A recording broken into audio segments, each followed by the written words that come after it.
Welcome to Rizvi's e-learning channel.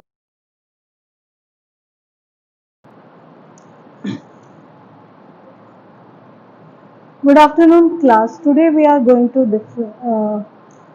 study risk appetite, risk capacity, and risk tolerance. What it is all about?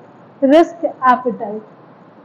जैसे कि एक example के तौर पे समझते हैं कि एक इंडिविजुअल है, अगर उसकी इनकम 10 लाख रुपीज़ है और उसके एक्सपेंडिचर मंथली कितने हैं? 6 लाख रुपए हैं। ठीक, सपोज करो ईयरली इनकम उसकी 10 लाख रुपीज़ है और ईयरली उसका एक्सपेंडिचर 6 लाख रुपीज़ है। तो एक पर्सन का जो, अगर मान लेते हैं अगर उसकी इनकम 10 लाख रुपए है, ठीक है, और 6 लाख रुपए उसके एक्सपेंडिचर है, तो 4 लाख रुपए उसकी क्या हुई? ये जो 4 लाख रुपए आए, ये क्या होगी? उसकी रिस्क कैपेसिटी होगी उसकी, यानी उस पर्सन की रिस्क कैपेसिटी कितनी होगी? 4 लाख रुपए। चाहे तो वो 4 लाख पूरा का पूरा कहीं इन्वेस्ट कर सकते हैं या फिर इस 4 लाख का कुछ सर्टेन पोर्शन वो इन्वेस्ट कर सकते हैं। जब हम बात करते हैं रिस्क एपिटाइट की, रिस्क एपिटाइट क्या होता है? विलिंगनेस टू टेक रिस्क, मतलब वो कितना रिस्क लेना चाहता है।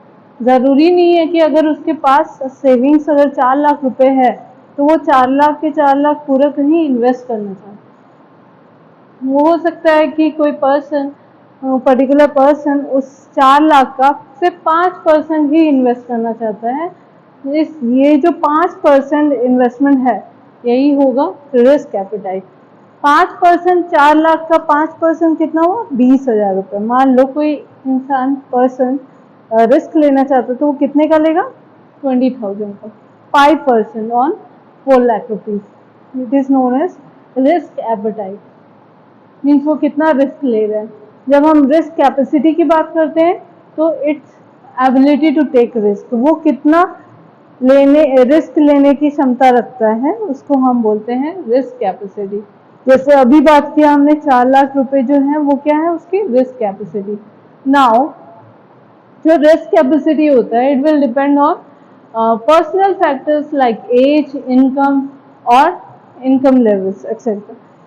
कुछ पर्सनल फैक्टर्स पर डिपेंड करता है कि वो कितना रिस्क ले सकता है, उसकी क्षमता डिपेंड करती है। Third is risk tolerance. What is risk tolerance?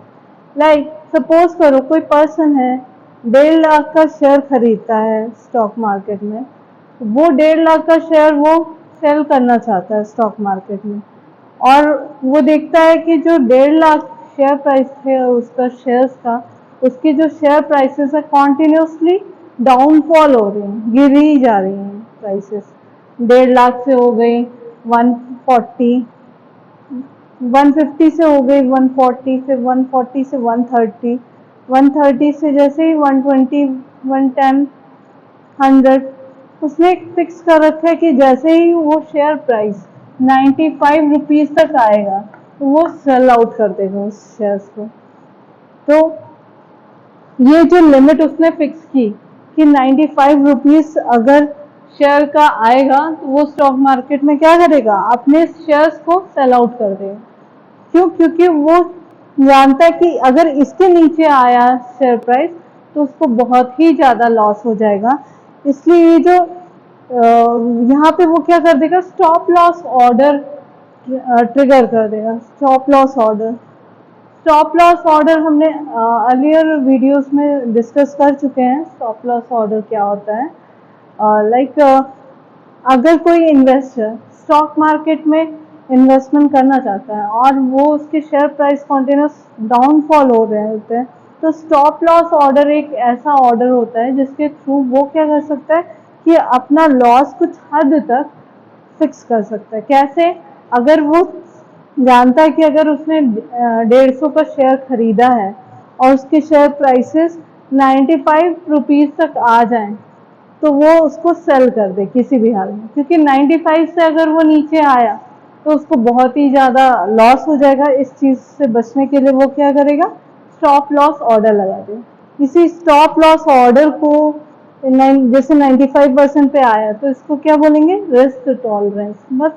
बस वो इतना ही रिस्क टॉलरेट कर सकता है, it's known as risk tolerance.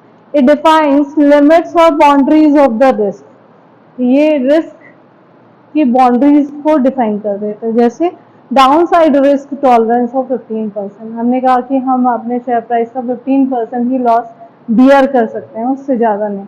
एक लिमिट डिफाइन कर दी कि बस इससे ज़्यादा नीचे नहीं जा सकते, तो वो होता है रिस्क टॉलरेंस। Thank you.